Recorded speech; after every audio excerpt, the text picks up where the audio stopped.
You've heard about soul searching in the Democratic Party, a lot of hand wringing with what we've seen since the election. In the Democratic circles as well, the term lost in the wilderness comes to mind. I don't know whether we had a primary election for the mayor in New York yesterday, Senator, 2 days ago.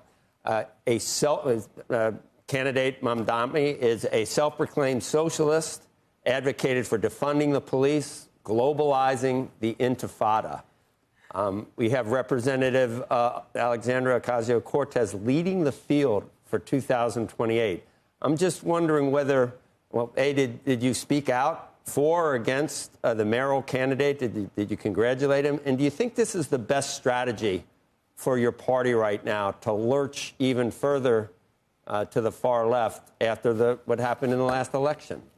You know, I think you're wrong on the whole defund the police and all, but look, I know that this is something that conservatives want to keep raising over and over, but I want to make a different point here. I think you misunderstand what his campaign was all about.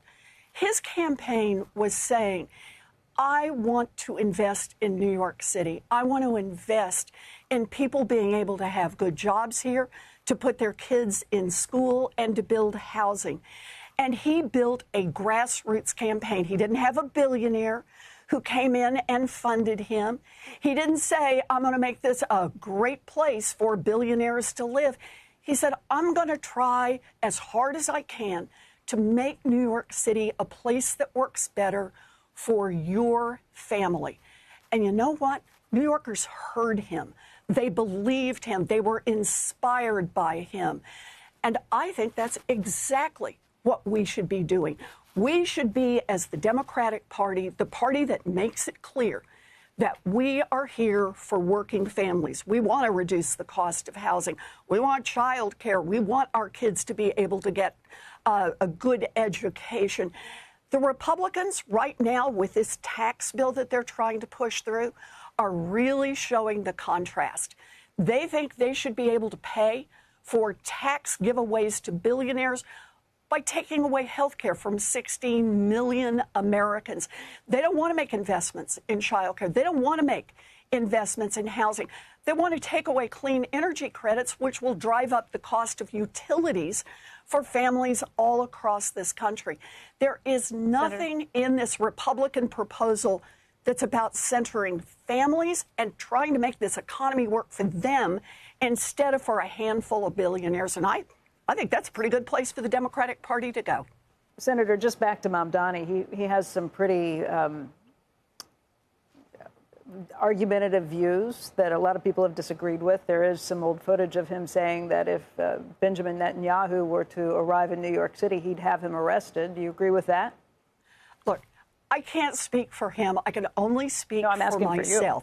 Yeah, and what I'm saying is the key that we talk about and need to keep talking about is the economy for American families. And that, in my view, is exactly what this race was about. What are your thoughts on Netanyahu? Because these are some of the feelings that... Netanyahu has been here. Nobody arrested him. What happens, though, what is happening, though, is that families across this country are struggling. And the response of the Republicans right now in Congress, we will be voting today.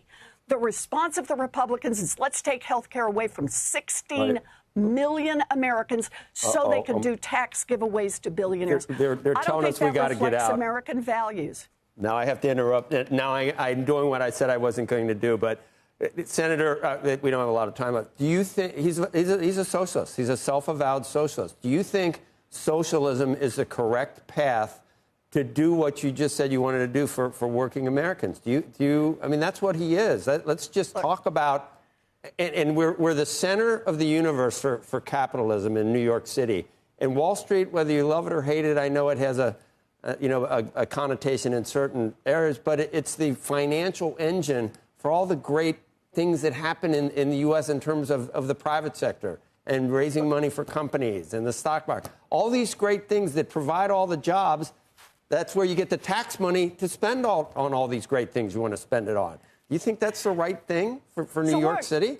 You don't have to push me. I believe in markets. I love markets. I think markets are fabulous when they're honest markets. As you know, because we've had these discussions before. For example, we need markets with rules. Markets without rules are just theft. And that's part of why we need strong antitrust enforcement. But what our new mayor, I hope will be mayor-elect in New York City, is talking about is how to make that economy work for families. Where is your outrage over a Republican Party that is saying we want to fund even more tax giveaways to billionaires? We want to make sure that Meta gets a check, if this bill passes, for $15 billion, not for anything they do in the future, but for investments they made 3 years ago. We want to give them a check for $15 billion while we take away health care from everyone else, while we drive up utility costs for everyone else. That's not how we build a strong economy. You believe in markets, then you should believe in participation by the employees so that they get some of the wealth that they help create. And part of that means that through government, we create opportunities, not just for the billionaires to be able to come in and help build these buildings, but also to the workers who help build them as well. That's Senator what Warren, this whole fight is about.